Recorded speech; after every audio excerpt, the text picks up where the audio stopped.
Hi guys, welcome back to my channel and the second week of Inktober paintings for 2019.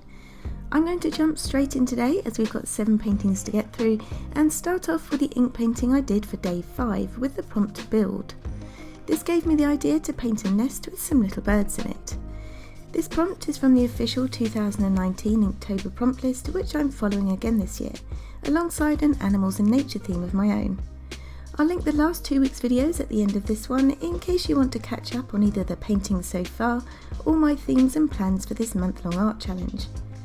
I'm also continuing with my monochrome idea of painting in just this turquoise ink by Dr.Ph to help me practice and work more on my values, and I'll link all the supplies I used in the description box below.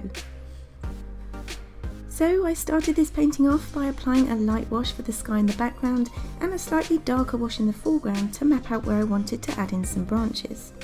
I used my dip pen and neat ink from the bottle to mark in the darkest and smallest details on the bird's eyes and applied the ink onto dry paper. For the bird's feathers, I switched over to my size 1 water brush so I could vary the concentration of ink I wanted just by adding more or less water. For areas on the birds where I wanted soft edges, I pre-wet the paper first, and for sharp lines or hard edges, I applied the ink to dry paper again. When it came to painting the bird's nest, I went back to my dip pen to get a more textured look, varying the length and direction of my pen marks to try and mimic that nest-like appearance. This was quite hard to do on the cold pressed paper, so I finished off with a water brush again.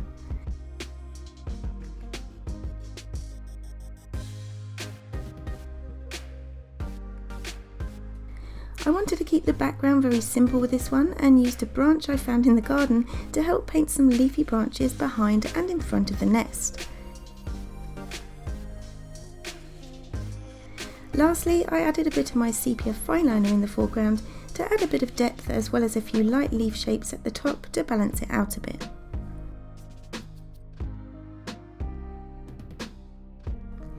For day 6, the prompt was Husky, so no prizes for guessing what I painted for this one. I did use a reference photo from Pixabay just to make sure my proportions were right, and I decided to do a light underpainting to map out those darker areas before going in with more concentrated ink. I knew I'd have to apply several layers of ink to build up to the darkest values, but painting a light layer first made the process easier and less daunting. I also did this for my St. Bernard dog painting from last year's Inktober, and I think it really helped. And whilst I'm on the subject of last year, I have listed 7 new original paintings in my Etsy shop, including the St. Bernard, and I'll be showing you those at the end of this video. But back to the Husky, and with the paper slightly damp, it was also easier to drop in a slightly more concentrated ink to vary the values a bit so it didn't appear too flat. For the details on the face, I applied my dip pen to dry paper and used ink straight out of the bottle. Once this had dried, I began to build up the values gradually by using more concentrated ink. I used my size 1 water brush again for this, starting with the nose and the darker area around the eyes.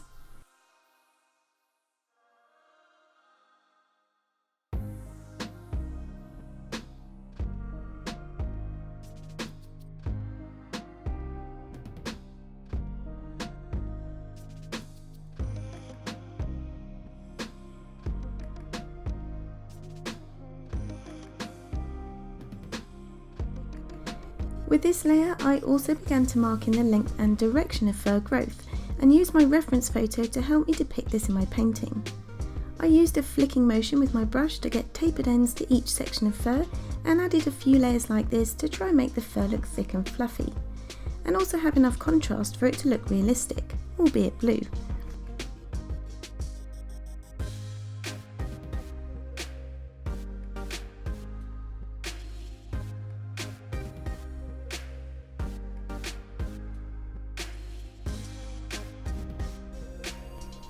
I really enjoyed the whole process with this painting and I'm really happy with how it turned out. Definitely one of my favourites so far. For the background, I kept it super simple and just painted in a loose suggestion of some leaves with a dilute concentration of ink painting onto damp paper. For day 7, the word prompt was enchanted, and I played around with a few different ideas before settling on this image of toadstools in front of an enchanted forest. I wanted the forest in the background to be quite misty and mysterious in contrast to the clearly defined details on the toadstools in the foreground. It was back to my dip pen to mark in those small details with concentrated ink to really try and help them jump out of the page. I painted one toadstool at a time and alternated between using the dip pen on dry paper and my waterbrush on wet paper depending on the effect I was after. It was a lot of fun and nice to try painting a subject matter I haven't painted before, with a prompt that I thought would be more challenging than it actually was. I did use a reference picture to help with the structure and form of the toadstools, but for the background I compiled several forest images to come up with one of my own. This is something that I rarely do, but was one of my aims for Inktober this year, and I really enjoyed it. It takes a bit longer to test out thumbnail sketches, think about proportion, lighting and all that, but it feels more creative, it challenges your artistic abilities, and maybe highlights areas that you might need to learn more about to improve your artistic skills. In the end though, you have a piece that is one of a kind. When it came to putting in the spots on the toadstools, I started off by using the negative painting technique, so I used more concentrated ink to paint around the spots. This worked okay, but I really wanted more contrast, so dug out my white gel pen to ink them in over the top once the blue ink had dried.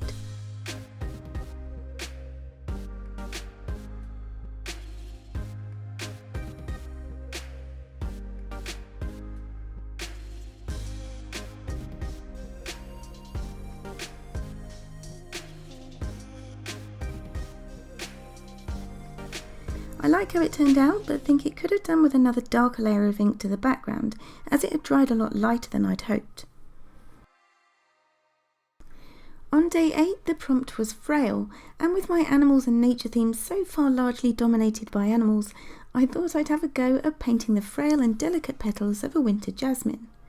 I painted quite a dark background and tried to lift some areas out to give a blurry look to it, and used my dip pen with really concentrated ink to bring the flower and stem into focus in the foreground. I was a bit concerned right from the start that the composition of this piece looked a bit dull, but it was still early days at this point, so I kept on going.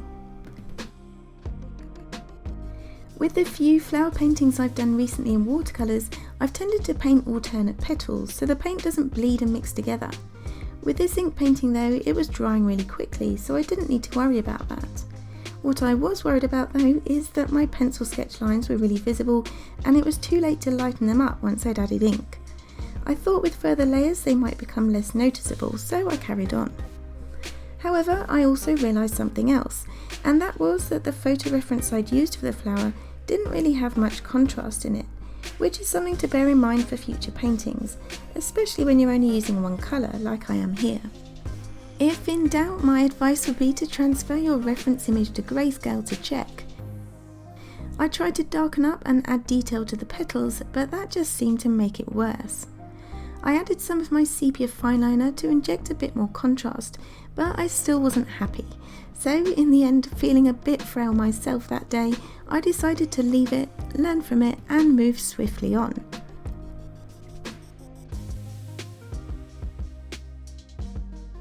So for day 9 the word prompt was swing, and I was really looking forward to this one as I'd immediately thought of a monkey swinging through the trees. Ordinarily I would have tried to avoid drawing or painting all the leaves and background, but I was feeling determined to improve on the previous day's painting, so I thought I'd give it another go. With the sketch outline done, I began by inking in a light wash to the monkey and mapping out some of the darker areas around his face by adding more concentrated ink to the damp paper.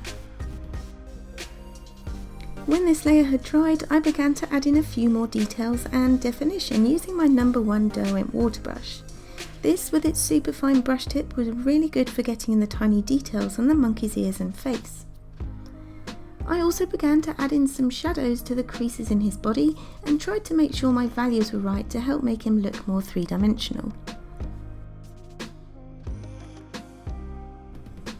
Then it was onto the background, which I started off with quite loosely in the top left hand corner before moving on to the more leafy area on the right hand side. Here I painted in some simple leaf shapes and tried to vary the size and direction of the leaves so it looked more natural, but I think I've still got a way to go before I'm completely happy with my leaf paintings. Once all that was dry, I went back in with my dip pen to darken up the monkey's eyes and the darkest part of his fur that had dried lighter.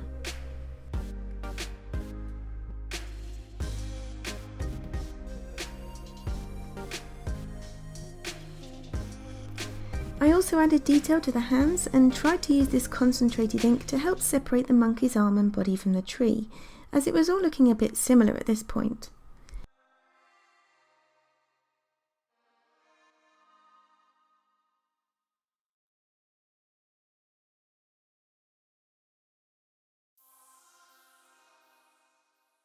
I think it definitely helped, but to finish off this piece, I went in with my fine liner and dotted in some shadow and texture to the branch. I also lightly outlined the leaves with my dip pen to neaten them up a bit. I don't love the end result, but I do like the monkey's face, and outlining the leaves, though not realistic, did improve that part of the painting for me. Day 10 next, and we have the prompt pattern, and I had loads of ideas for this one, but decided to paint a snail shell with that beautiful swirly pattern on it. I laid down a light wash first on the leaf the snail's sitting on, and then went straight in with my darkest values. Now, one problem I have been facing this Inktober is getting the dip pen to move smoothly over the surface of the cold pressed watercolour paper, and it was more noticeable in the shell where I wanted a really smooth line. I used the same paper as last year and don't remember it being a problem, so maybe it's something to do with the small scale I'm working on this year, making details difficult. Or maybe I'm not using enough ink on my dip pen, but I ended up reverting back to my waterbrush again to help the ink flow better on the paper. Maybe I'll have to experiment with the smoother hot press paper next year, as I know that would be a more obvious choice for inking smooth lines. Anyway, with the main pattern inked in, I then turned my attentions toward the leaf. I needed it to be really dark under the snail's body, so I started off painting concentrated ink onto dry paper. Before this dried though, and before any hard edges formed, I added a more watery mix of ink underneath it to try and get a nice even gradient. I filled in the rest of the leaf in a similar way and added a bit more shading to the snail's shell, before going with another layer of ink to the leaf. I went back to my dip pen to add dark edges to the water on the leaf and definition to the antenna. If I'd had more time, I would have added another layer of ink under the snail's body, but time ran out on me, so I finished up with a bit of white gel pen to add highlights to the edge of the waterline.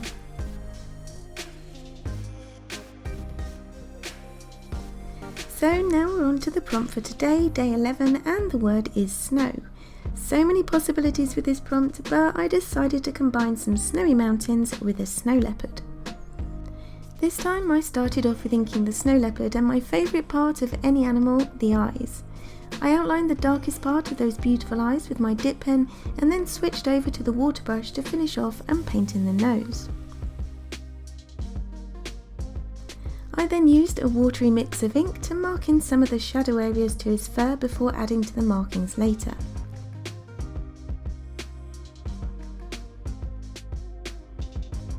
Before moving on to the background, I also inked in the dark area inside and around the snow leopard's ear, and as with the Husky, paid careful attention to the length and direction of fur growth here.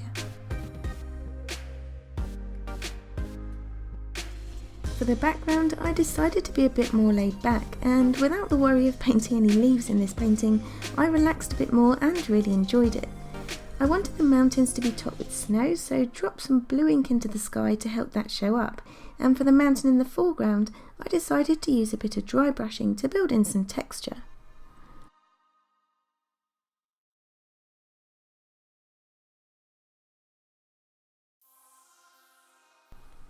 Then it was back to the snow leopard and adding in the dark markings on his fur. I opted for the dip pen here so I could get in some individual hair details, and I really think it helped bring this painting to life. On the left hand side, I also added some branches with my sepia fine liner using the same dotting technique I've used in some of the other paintings. I finished off by adding in those all important white whiskers with a white gel pen, and this painting was done, and I think it's one of my favourites so far.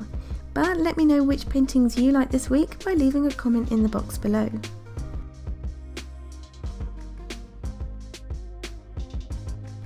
Now before I go, I did say I was going to show you the next 7 original paintings from last Inktober that are now available over on my Etsy shop, Art by Sarah, and I'll leave a link to that below. So here they are, and I'll be adding another 7 next week too, so if you like this video and are new to my channel, please subscribe and hit the bell icon too to be notified as soon as I upload a new video. I'm posting my Inktober paintings daily on Instagram, so feel free to follow me over there too if you'd like to see what I've painted before next week. And let me know how you're getting on with Inktober if you're taking part in the challenge as well. Thank you all so much for watching, look after yourselves, have a great weekend, and I'll see you in the next video. Bye!